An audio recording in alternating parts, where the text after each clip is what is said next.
नमस्कार, good morning, Ram Ram साहब। स्वागत है सभी का ऋषि सर यूट्यूब चैनल पे। और आज मैं आपके लिए लेके आया हूँ स्प्रिंग बोर्ड एकेडमी का टेस्ट पेपर लिया था अभी। आरएस रीजनिंग का टेस्ट पेपर था, बैच था C4 और B15। ये टेस्ट पेपर में टोटल 75 क्वेश्चन मैंने दिए थे और आज इसी का मैं सॉल्यूशन कराने वाला हूँ। और ये अपना आरएस फाउंडेशन बैच का है। और आज जिस तरह के एग्जाम्पल पूछे थे टेस्ट पेपर में, उन सभी के मैं सॉल्यूशन जीरो लेवल से कर रहा हूँ। फर्स्ट नंबर का एग्जाम्पल ये था, पूरी क्लास पढ़िएगा। यहां पर ये डायग्राम बना हुआ आया था एग्जाम में, ठीक है। और आपसे पूछा गया है कि दिए गए चित्र में वह छात्र प्रदर्शित हैं जो भौतिकी विज्ञान, रसायन विज्ञान, अंग्रेजी और गणित की परीक्षाओं में फेल हुए। यानी ये जो ग्राफ है पूरा, ये फेल वालों का ग्राफ है, ठीक है। यदि कुल परीक्षा में सम्मिलित छात्रों की संख्या कितनी है, 400 है, तो कम से कम दो विषय में, कम से कम दो की बात कर रहा है, कम से कम दो विषय में फेल होने वाले छात्रों का प्रतिशत कितना होगा। परसेंट आप जानते हैं कितने पे चलता है, 100 पे चलता है, ठीक है। तो इसको सॉल्व करने के लिए कम से कम दो, कम से कम दो का मतलब है दो में जितनी भी संख्याएं लिखी हैं उन सभी को जोड़ना है अपन को। यहां से एक तो 12 आएगा, एक ये 10 आएगा, 25 सॉरी 10 और 10 20 और 12 कितने हो गए, 32।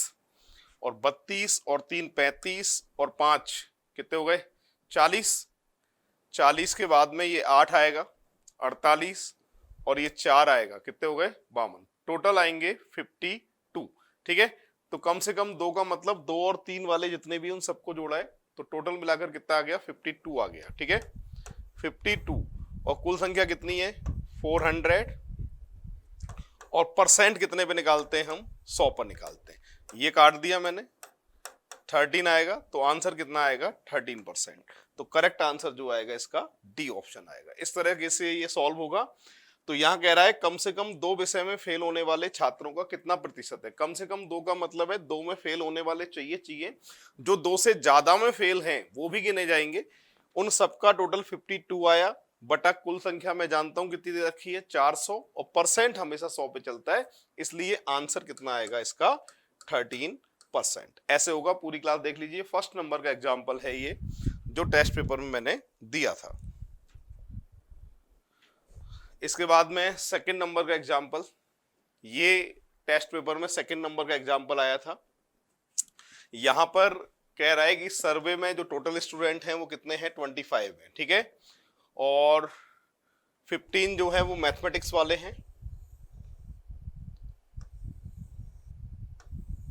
और इसके बाद में 12 जो है वो फिजिक्स वाले हैं, 15 जो है वो मैथमेटिक्स वाले हैं, और 12 जो है फिजिक्स वाले हैं, और 11 जो है वो केमिस्ट्री वाले हैं। तीन यहां पर सब्जेक्ट दिए हैं। तो एक तो मैथमेटिक्स, गणित, फिजिक्स, भौतिकी, केमिस्ट्री, रसायन, ठीक है। तीन यहां पर सब्जेक्ट दिए हैं अपने पास में, तो गोले बनेंगे तीन। अब इसके बाद में देखिए इसमें क्या लिखा है। इसके बाद में कह रहा है कि 5 जो हैं वो गणित और रसायन विज्ञान लिया था, 5 लोगों ने। तो एक काम करते हैं, 5 लोगों ने गणित और रसायन लिया था और 11 ने, यहाँ तो ठीक है, 5 ने गणित और रसायन लिया था। तो एक काम करता हूं, यहां लिख देता हूं 5 को, 5 को यहां लिखना चाहिए पर मैं साइड में लिख रहा हूं, अभी अंदर बाद में लिखूंगा, ठीक है। इसके बाद में 9 ने गणित और भौतिकी लिया था, तो 9 व्यक्ति यहां आ गए, ठीक है। और इसके बाद में 4 ने भौतिकी और रसायन विज्ञान लिया था, 4 ने भौतिकी और रसायन विज्ञान लिया था, ठीक है। और 3 ने तीनों विषय लिए थे, 3 ने तीनों विषय लिए थे, ये अंदर आ गया 3, ठीक है। अब मेरी बात सुनिएगा। यहां पर सबसे पहली बात तो ये थी कि जो अपन को संख्या दी हुई है, सबसे पहले इसमें लिखा था कि 15 ने गणित, ठीक है, और 12 ने भौतिक, फिजिक्स, और 11 जो थे वो केमिस्ट्री वाले थे, ठीक है। सबसे कम मान जिसका होता है सबसे पहले आप उसको देखना, यानी केमिस्ट्री वाले जो हैं वो कितने हैं, 11। अब मेरी बात समझना, अगर मैं 5 को यहां लिखूं, 9 को यहां लिखूं, 9 और 3 12 और 5 17, केवल रसायन वाले अगर मैं निकालूं तो फिर, अच्छा ये 9 9 मैंने 2 बार लिख दिया, तो 9 गणित और भौतिकी वाले हैं, गणित और भौतिकी वाले कितने हैं, 9, ठीक है। 4 भौतिकी और रसायन वाले हैं, तो यहां पर कितना आएगा, 4 आएगा। कितना आएगा यहाँ पर, 4 आएगा। एक मिनट, यहां पर कितना लिख देते हैं अपन, 4 लिख देते हैं, ठीक है। अब सही है। अब सुनिए, यहां पर रसायन का जो टोटल है वो है कितना, 11। अगर 5 यहां लिखूं, 3 यहां लिखूं, 5 और 3 8 और 4 12, केवल रसायन वाले अगर देखता तो माइनस के 1 आता, ठीक है। केवल रसायन पढ़ने वाले, रसायन में फेल होने वाले जो छात्र हैं, ये फेल वाला का नहीं है, पढ़ने वालों का है, केवल रसायन वाले में निकालता तो माइनस के 1 आते। विद्यार्थी कभी भी माइनस में नहीं आ सकते, हमेशा याद रखना। जब भी ये माइनस में आ जाए तो इसका मतलब ये डबल वाली वैल्यू जो है ना, ट्रिपल को जोड़ के डबल में देगा तभी ये माइनस में आएगा, इसके अलावा कभी भी ये माइनस में नहीं आ सकता है। तो माइनस में जब भी आता है तो हमारा काम ये रहेगा कि ट्रिपल वाली वैल्यू को डबल में से हमें माइनस करना है। यानी 4 में से 3 माइनस करिएगा, कितना आएगा, 1 आएगा। 9 में से 3 माइनस करिए, कितना आएगा, 6 आएगा। 5 में से 3 माइनस करिएगा, 2 आएगा, ठीक है। हमेशा डबल वाली वैल्यू में से ट्रिपल वाली वैल्यू को माइनस करना है। अब यहां पर देखो, 3 और 2 5 और 1 6, रसायन का टोटल है 11, केवल रसायन वाले निकालने हैं तो कितना आएगा अपना, 5। अगर मुझसे पूछा जाए इसमें कि केवल रसायन कितने पढ़ते हैं तो अपना आंसर है 5। 6 और 3 9 और 1 10, भौतिक विज्ञान वाले कितने हैं, 12, केवल भौतिक विज्ञान निकालना हो तो अपना आंसर कितना आएगा, 2 आएगा। गणित का टोटल है 15, 6 और 3 9 और 2 11, केवल गणित वाले निकालने हो तो कितने आएंगे, 4 आएंगे। क्या पूछा है, सुनना। अभी आपसे पूछा है कि उन छात्रों की संख्या ज्ञात करिए जिन्होंने भौतिक रसायन विज्ञान दोनों लिया था पर क्या नहीं लिया था, गणित नहीं लिया था। भौतिक रसायन दोनों, गणित नहीं होना चाहिए, ऐसी संख्या कौन सी है, 1। तो इसका जो आंसर आएगा वो कितना आएगा, 1। अगर इसकी जगह एग्जाम में आपसे ये पूछा जाता कि ऐसे कितने छात्र हैं जिन्होंने इन तीनों में से किसी भी विषय को नहीं पढ़ा है, तो अंदर अंदर का टोटल देखते हैं हम। अंदर अंदर का टोटल कैसे, 4, 6 और 4 10, 2 12 और 3 15, 15 और 5 20, ठीक है, 20 और 2 22 और 1 23। पढ़ने वाले छात्रों की संख्या 23। अगर हमसे ये पूछता कि इसमें ऐसे कितने विद्यार्थी हैं जिन्होंने कोई भी सब्जेक्ट को नहीं पढ़ा है, तो यहां पर टोटल स्टूडेंट कितने थे अपने पास, 25। पढ़ने वाले कितने हैं, 23। नहीं पढ़ने वाले पूछता तो अपना आंसर कितना आता, 2 आता। फिलहाल ऐसा नहीं पूछा, हमसे जो पूछा गया है उसका आंसर कितना आ रहा है साहब, 1 आ रहा है। ऐसे होगा ये, पूरी क्लास देख लीजिए। सेकंड नंबर का एग्जाम्पल था ये, और थर्ड नंबर के एग्जाम्पल की बात करते हैं। पेपर में जो थर्ड नंबर का एग्जाम्पल पूछा था वो ये था। यहां पर वेन डायग्राम दिया हुआ है और वेन डायग्राम में आपको ये बताना है कि जो रिलेशनशिप है वो इनमें से किस ऑप्शन पे ये वेन डायग्राम बिल्कुल सही बैठेगा, ठीक है। यहां लिखा है वाटर, रिवर, डैम, बिल्कुल ये डायग्राम तो नहीं आएगा इसमें, पहला वाला तो गलत है। इंडिया, मुंबई, दिल्ली, मुंबई और दिल्ली दोनों ही इंडिया के अंदर आएंगे, तो ये भी ऑप्शन इसमें ये नहीं आने वाला। अब यहां पर है स्टेट, सी और डिस्ट्रिक्ट, तो ये भी नहीं आएगा इसमें। एशिया, इंडिया, पुणे, एशिया के अंदर इंडिया और इंडिया के अंदर पुणे, बिल्कुल सही है। करेक्ट आंसर जो देके आएंगे वो कौन सा ऑप्शन देके आएंगे, डी ऑप्शन देके आएंगे। इस तरीके से सॉल्व होगा। पूरी क्लास देख लीजिए एक बार। फोर्थ नंबर के एग्जाम्पल की बात करता हूं। ये फोर्थ नंबर का एग्जाम्पल है। यहां पर आपको इनमें से रिलेशनशिप आपको निकालना है, फार्मासिस्ट, प्रोफेशनल और आर्किटेक्ट और कारपेंटर। अब यहां पर पेशेवर यानी प्रोफेशनल, प्रोफेशनल फार्मासिस्ट भी हो सकता है, आर्किटेक्ट भी हो सकता है, बढ़ई भी हो सकता है, ये सारे प्रोफेशनल हो सकते हैं। पर मैं बात करूं फार्मासिस्ट और आर्किटेक्ट और बढ़ई, ये तीनों जो हैं वो अलग अलग होते हैं, पर ये तीनों ही किसके अंदर आ सकते हैं, प्रोफेशनल के अंदर आ सकते हैं। करेक्ट आंसर जो आप दे के आएंगे यहां पर ए ऑप्शन दे के आएंगे। इस तरीके से होगा। पूरी क्लास देख लो एक बार। फोर्थ नंबर का एग्जाम्पल था ये। फिफ्थ नंबर का एग्जाम्पल वेन डायग्राम से ये पूछा था मैंने। यहां पर था देवनागरी, हिंदी और संस्कृत। देवनागरी, हिंदी और संस्कृत ये लैंग्वेज होती हैं। देवनागरी के अंदर हिंदी भी आती है और देवनागरी के अंदर इंग्लिश भी आती है। तो यहां पर जो करेक्ट आंसर आप दे के आएंगे वो कौन सा ऑप्शन दे के आएंगे? डी ऑप्शन दे के आएंगे। पूरी क्लास देख लीजिए एक बार, इस तरीके से ये सॉल्व होगा। नेक्स्ट एग्जाम्पल की बात करें इसमें, ये नेक्स्ट एग्जाम्पल है और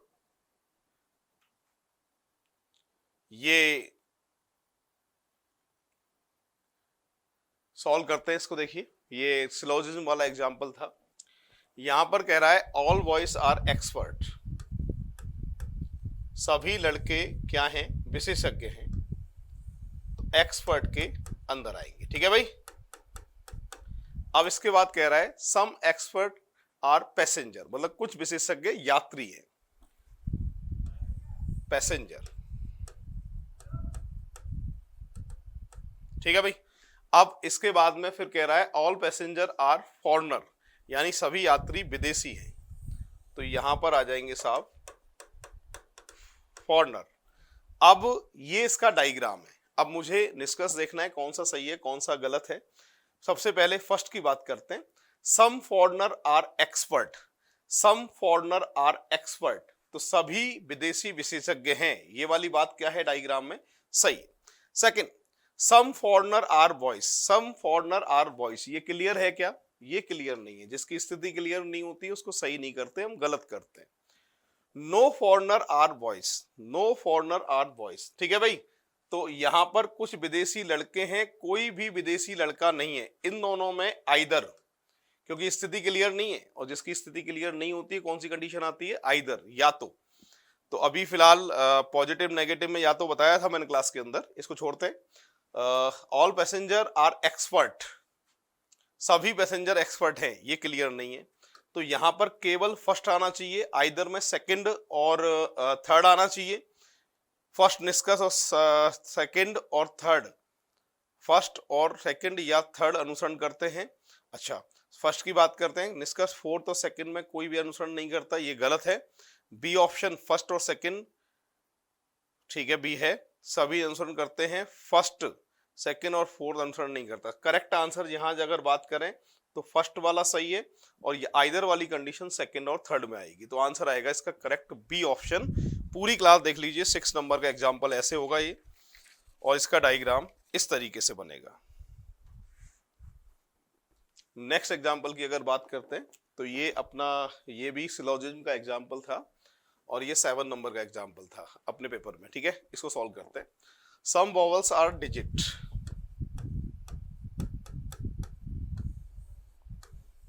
सम कह रहा है तो डिजिट से टच करना है हमें इसे, ठीक है। अब कह रहा है सम डिजिट आर कॉन्सोनेंट, डिजिट को टच करना है कॉन्सोनेंट से, ठीक है।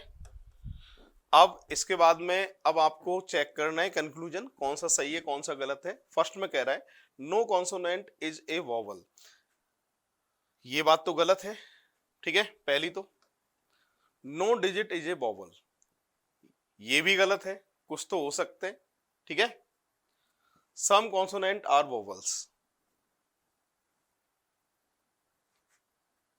एक तो इसमें और एक इसमें, दोनों की बात करें तो इसमें हमें यहां पर देखो, मैंने कहा था जिसकी वॉवल और कॉन्सोनेंट इनकी पोजीशन क्लियर नहीं है, और जिसकी पोजीशन क्लियर नहीं होती है, एक में कह दे है और एक में कह दे नहीं है, तो हमेशा कौन सी कंडीशन आती है? आइदर वाली कंडीशन आती है।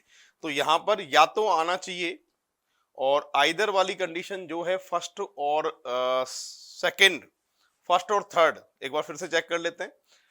कोई व्यंजन स्वर नहीं है, कुछ व्यंजन स्वर हैं और स्थिति क्लियर नहीं है। फर्स्ट और थर्ड में आइदर आना चाहिए। यहां पर केवल फर्स्ट और सेकंड अनुसरण करता है, गलत। केवल सेकंड और थर्ड अनुसरण करता है, गलत। सभी अनुसरण करते हैं, गलत। या तो फर्स्ट या फिर सेकंड। अब ऑप्शन की अगर बात करें तो यहां पर आइदर वाली जो कंडीशन है वो डिजिट और वोवल, तो मेरे ख्याल से इसका आंसर डी आना चाहिए। यहां टाइपिंग मिस्टेक है, यहां पर कौन सा आना चाहिए? थर्ड आना चाहिए, ठीक है।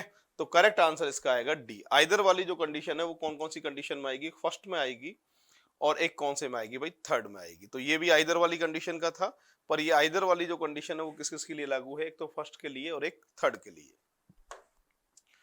ये 8 नंबर का एग्जाम्पल था। यहां पर हमें इस सीरीज का पता करना है, इस सीरीज में क्या क्रम चल रहा है उसके अकॉर्डिंग आंसर लेना है। तो फिलहाल अक्षर गिनते हैं, 3 और 3 6 और 3 9 और 3 12।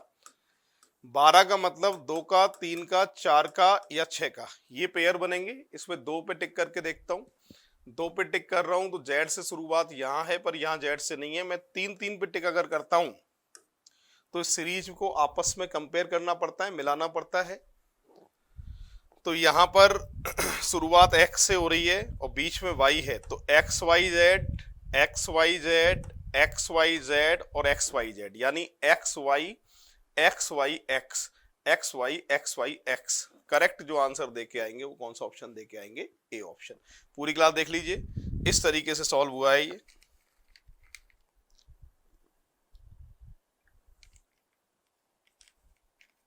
तो 8 एग्जाम्पल हो चुके हैं।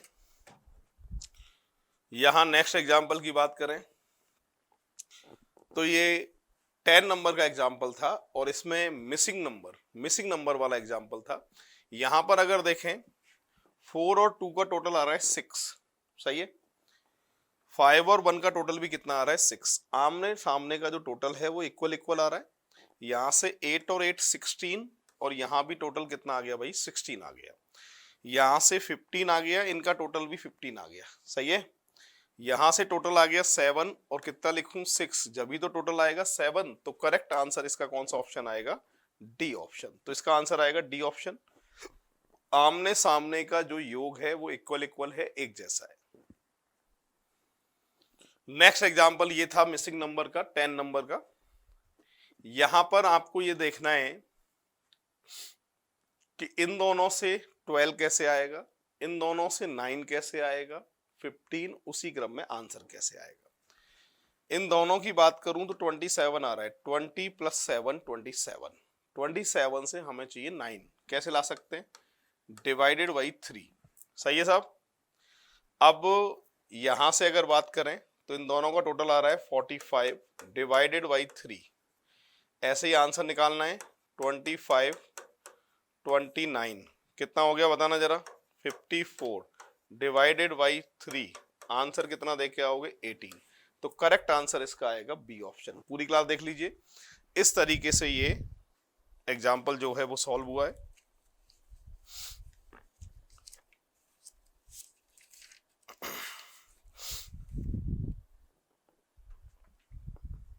इसके बाद नेक्स्ट एग्जाम्पल ये था 11 से 13 के लिए। 11 12 13 तीन प्रश्न पूछे थे।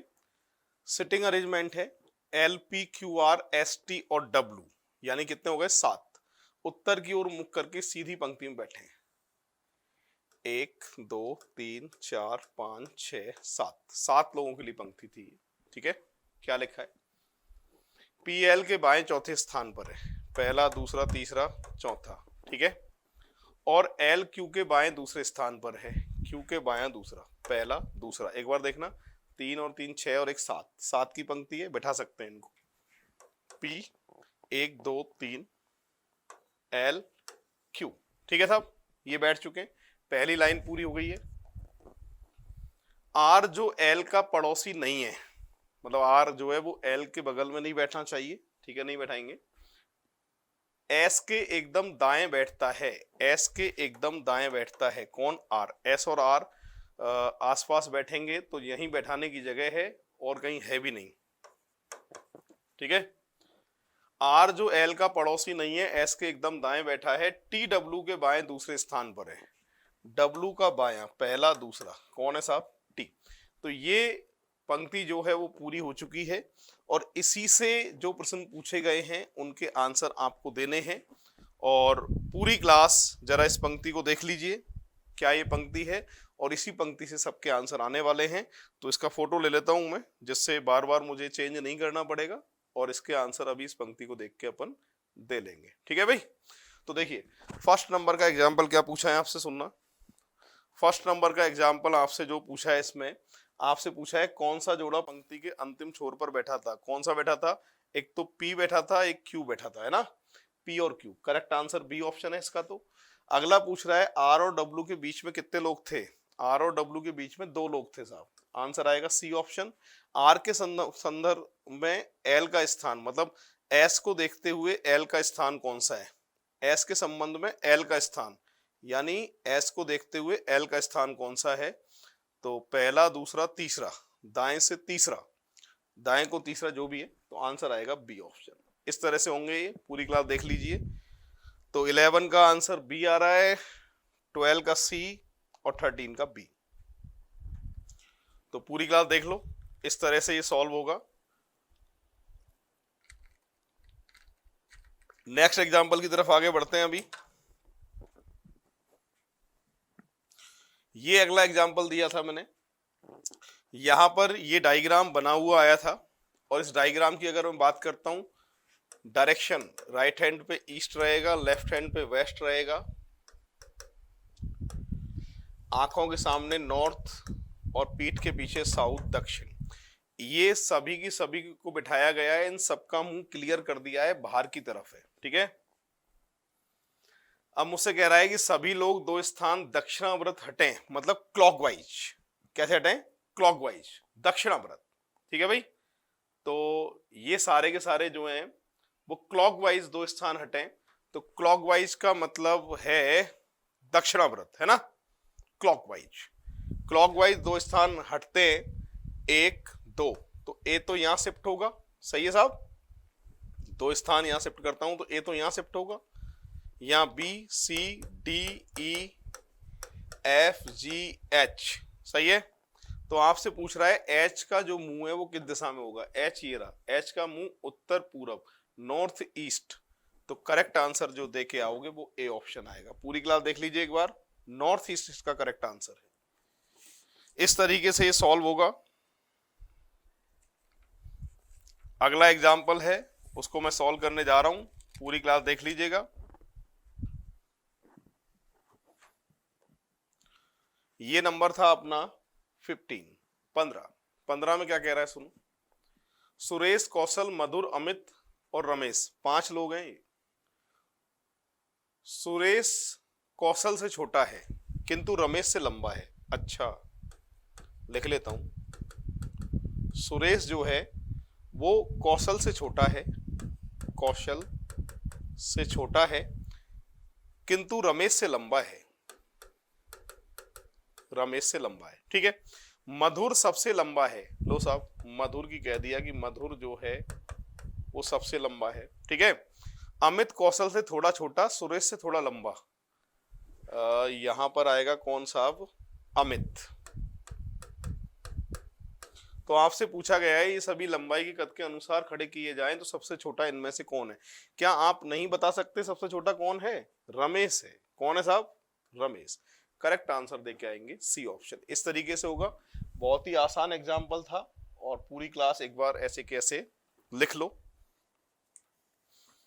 और अगला एग्जाम्पल जो है बोर्ड पे मैं सॉल्व करने जा रहा हूं, वो देख लीजिएगा पूरी क्लास। ये 16 नंबर, सुनीता अनीता से लंबी है, ये भी रैंकिंग टेस्ट का एग्जाम्पल है। सुनीता अनीता से लंबी है, सुनीता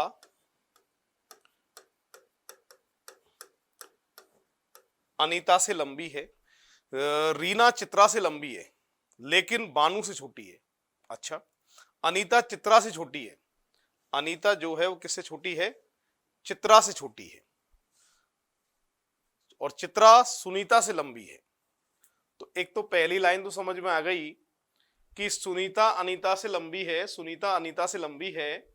अब ये लाइन हो गई क्लियर, अनीता चित्रा से छोटी है, अनीता जो है वो चित्रा से छोटी है, मतलब चित्रा और बड़ी है, सीधी बात तो ये है, ठीक है। चित्रा सुनीता से लंबी है, चित्रा जो है वो सुनीता से भी लंबी है, ठीक है साहब, चित्रा सुनीता से लंबी है, ये बात भी पूरी हो गई। अब कह रहा है रीना चित्रा से लंबी है, रीना जो है वो चित्रा से लंबी है लेकिन बानू से छोटी है, रीना चित्रा से तो लंबी है लेकिन बानू से छोटी है, ठीक है भाई। तो बताइए सबसे छोटी कौन है? छोटे का तो भाई साहब क्लियर हो रहा है, छोटी कौन है इनमें? अनीता। तो करेक्ट आंसर देके आएंगे बी ऑप्शन, सबसे छोटी इनमें से कौन आएगी? अनीता आएगी। तो करेक्ट आंसर जो आएगा वो आएगा अनीता, सबसे छोटा पूछा है, उसकी स्थिति क्लियर है। और कौन है छोटी? अनीता। नेक्स्ट ये एग्जांपल है, परिवार के 5-6 सदस्य हैं, यात्रा कर रहे हैं, बी सी का पुत्र है। लो भाई, बी सी का पुत्र है, बी जो है वो किसका पुत्र है? सी का पुत्र है। बी सी का पुत्र है किंतु सी बी की माता नहीं है, मतलब पापा है, एवा सी दंपत्ति हैं, तो ये इसकी पत्नी हो जाएगी, है ना? माता की मना कर रहा था, पिता है तो ये इसकी पत्नी हो जाएगी। और ईसी का भाई है, लो भैया ईसी का भाई है, डीए की पुत्री है,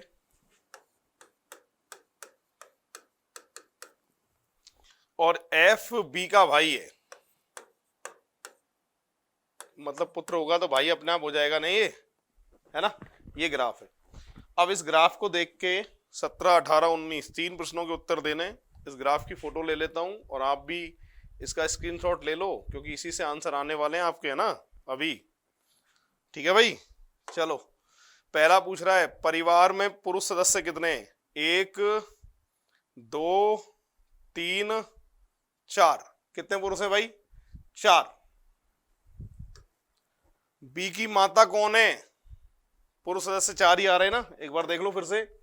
यहां पर लिखा था कि बी सी का पुत्र है और वो भाई था, और एक वो और एक ये, ठीक है भाई, 4 ही है। अगला है बी की माता का नाम बताइए। बी की जो मम्मी थी वो कौन थी? बी की मम्मी ए थी भाई। कौन थी? ए। बी की जो मम्मी लग रही थी वो ए थी। और ए के कितने बच्चे थे भाई? ए के 3 बच्चे थे। कितने बच्चे थे? ए के 3 बच्चे थे। ये आंसर आएंगे, पूरी क्लास देख लो एक बार। ये था अपना 17 से 19 नंबर का, और इस तरीके से ये सॉल्व होगा। तो बच्चे कितने आएंगे साहब? 3।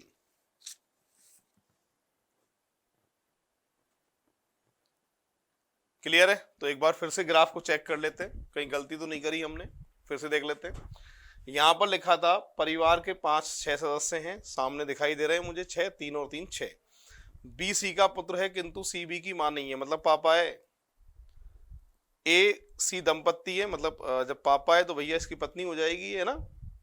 और ई सी का भाई है, ई जो है वो सी का भाई है, ठीक है। डी ए की पुत्री है, डी ए की पुत्री है, बहुत बढ़िया। और एफ बी का भाई है, एफ जो है वो बी का भाई है। तो पुरुष कितने दिखाई दे रहे हैं? 4। और ये सारी कंडीशन है जो हैं वो यहाँ पर क्लियर है। पुरुष सदस्य 4 थे, बी की माता का नाम ए था, सही है। और ए के कितने बच्चे थे? टोटल मिलाकर 3। 3 बच्चे कौन कौन से देख लो? 3 बच्चे कौन कौन से देख लो? 3 बच्चे थे, एफ बी और डी, ये सारे बच्चे ए के थे। चलो नेक्स्ट एग्जाम्पल है, इसको एक बार पढ़िए और पूरी क्लास सॉल्व करिए। क्या आंसर आ रहा है, कितने लोग आंसर दे सकते हैं? जैसे कह रहा है बिल्कुल वैसे कर देना और उसके अनुसार आपका आंसर आ जाएगा। तो यहां पर कह रहा है कि दिए गए शब्द में स्वर को पिछले अक्षर से बदलना है। स्वर को पिछले अक्षर से बदलना है, तो स्वर को पिछले अक्षर से बदलना है। तो एक बार इसको सही कर देते हैं। स्वर को पिछले अक्षर से बदलना है, तो ए से पहले जेड, ई से पहले डी। स्वर को पिछले अक्षर से बदलना है और वर्णमाला के क्रम में व्यंजन को अगले अक्षर से बदलना है। व्यंजन को अगले अक्षर से बदलना है। सी के बाद डी, टी के बाद यू और आर के बाद एस, ठीक है। तो बने शब्द का कौन सा अक्षर एक से अधिक बार आएगा? तो डी जो है ना वो एक से अधिक बार आ रहा है। तो ये पूछ रहा है कौन सा अक्षर एक से अधिक बार आ रहा है? तो ऐसा अक्षर है डी जो एक से अधिक बार आ रहा है। तो पूरी क्लास देख लो एक बार जल्दी से।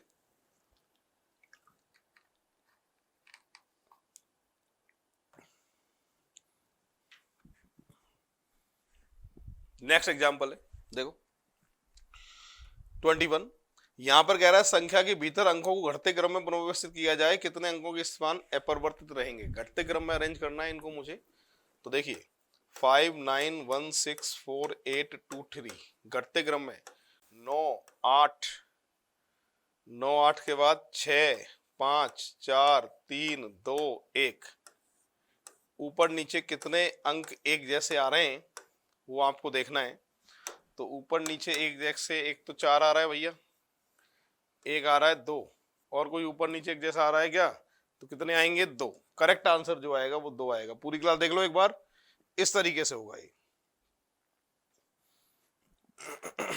नेक्स्ट यहां पर पूछ रहा है स्ट्रेट लाइन, सरल रेखाएं कितनी है टोटल मिलाकर। तो देखिए भाई, 4 इसमें, 4 इसमें, 4 इसमें, 12 तो सीधे और 4 ही इसमें, 12 और 4 16, और एक बीच की लाइन 17।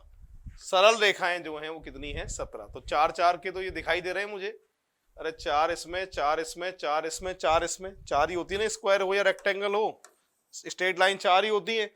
4 4 के 4 पेयर हो गए, 1 2 3 4, 16 ये, एक बीच की लाइन 17। करेक्ट आंसर आएगा 17। पूरी क्लास देख लो एक बार। तो इसका आंसर जो है वो 17 है। जिन्होंने वीडियो को अभी तक लाइक नहीं किया है प्लीज वीडियो को लाइक जरूर करें और ज्यादा से ज्यादा शेयर करें और प्रमोट करें। जिन्होंने अभी तक एप्लीकेशन को डाउनलोड नहीं किया है, रीजनिंग ऋषि सर नाम से एप्लीकेशन है मेरी, और जिन्होंने अभी तक डाउनलोड नहीं किया है प्लीज एप्लीकेशन को जरूर डाउनलोड करें, जिसमें इस तरह के बेहतरीन वीडियो और आपको test paper free, study material, वो सारी चीजें आपको वहां से रीजनिंग ऋषि सर ऐप से आपको मिलने वाली है। नेक्स्ट एग्जाम्पल ये है, आयतों की संख्या पूछिए कितनी है। हमेशा याद रखना, इस आकृति की बात करें, रेक्टेंगल हमेशा आते हैं 9, क्योंकि ऑल स्क्वायर आर रेक्टेंगल, सभी वर्ग आयत होते हैं। 1 2 3 4 5 6 7 8 पूरा 9, 9 का सेट होता है ये। तो 9 इसमें, 9 इसमें, 9 और 9 18, और ये 3 का सेट है। 18 और 3 कितने हो गए भैया? 21। करेक्ट आंसर आएगा इसका 21। आयत जो हैं वो कितने हैं इसमें? 21 हैं। ऐसे होगा ये। पूरी क्लास देख लीजिए एक बार। नेक्स्ट एग्जांपल है, एक ये दिया था, इसमें पूछे गए थे ट्राइंगल कितने हैं। ट्राइंगल की अगर मैं बात करता हूं, सुनिएगा, बोर्ड पर देखिएगा सभी। ये जो है पूरा कितने का सेट होता है भाई? 8 का सेट होता है, जानते हो ना आप। 4 का डबल 8, 8 इसमें, 8 इसमें, 16 तो सीधे है ना, और 16 के बाद में, अब मेरी बात सुनो, 16 के बाद में 1 1 1 1, ये सिंगल सिंगल वाले 16 में नहीं गिने थे मैंने। ये जो सिंगल सिंगल थे 16 में नहीं गिने थे। 16 और 4 कितने हो गए? 20। और 20 के बाद में अब 20 के बाद में अब कौन कौन से हैं जो हमने मिलाकर इनसे बनने वाले हैं, उनको हमें देखना है। तो 4 का डबल 8 और 4 का डबल 8, 8 और 8 16, और 16 के बाद में ये जो हैं ये हैं, और इसके बाद ये भी सिंगल हैं जो पहले नहीं गिने 16 में, तो 6 हो गए ये। 16 और 6 कितने हो गए भाई? 22। करेक्ट आंसर आना चाहिए 22। लो जी, ऐसे होगा ये। पूरी क्लास देख लो एक बार। आकृति में जो त्रिभुज हैं वो कितने हैं टोटल मिलाकर? 22। नेक्स्ट एग्जाम्पल है अगला, ये आकृति में आपको ट्राइंगल काउंट करने हैं, त्रिभुज कितने हैं। यहां अगर त्रिभुज की बात करते हैं तो पूरी क्लास देख लीजिए, ये तो 3 का सेट होता है, जानते ही हो आप, इसमें कोई दोहराया है ही नहीं। 1 2 3 4, 4 ये हो गए, 4 और 3 7, और 7 के बाद में ये बड़ा त्रिभुज पूरा 8, और कोई मिलाकर त्रिभुज बन नहीं रहा है। देखो दोबारा, 3 का सेट कैसे? 1 2 और मिला दिया जाए तो 3, 1 यहां से यहां तक 2, ये 3, ये 4, ठीक है। 4 और 3 7, एक बड़ा 8, इसके अलावा और कोई त्रिभुज नहीं है। तो आकृति में जो त्रिभुज है वो कितने हैं साहब? 8। करेक्ट आंसर इसका आएगा 8। तो आज मैंने 25 एग्जाम्पल कराए हैं, टोटल मैं कितने बता रहा था? 75, ठीक है। अगला वीडियो मेरा कल या परसों के अंदर अंदर आपको मिल जाएगा, और 25 करके मैं सॉल्व करा रहा हूं। पहले 1 से 25 तक करा दिए, अगले वीडियो में 26 से 50 करा दूंगा, उससे अगले में 51 से 75 करा दूंगा। ठीक है साहब, ये रहेगा। और जिन्होंने वीडियो लाइक नहीं किया है प्लीज वीडियो लाइक जरूर करें और ज्यादा से ज्यादा शेयर करें। आज के लिए इतना ही काफी है। जय हिंद, जय भारत, राम राम साहब।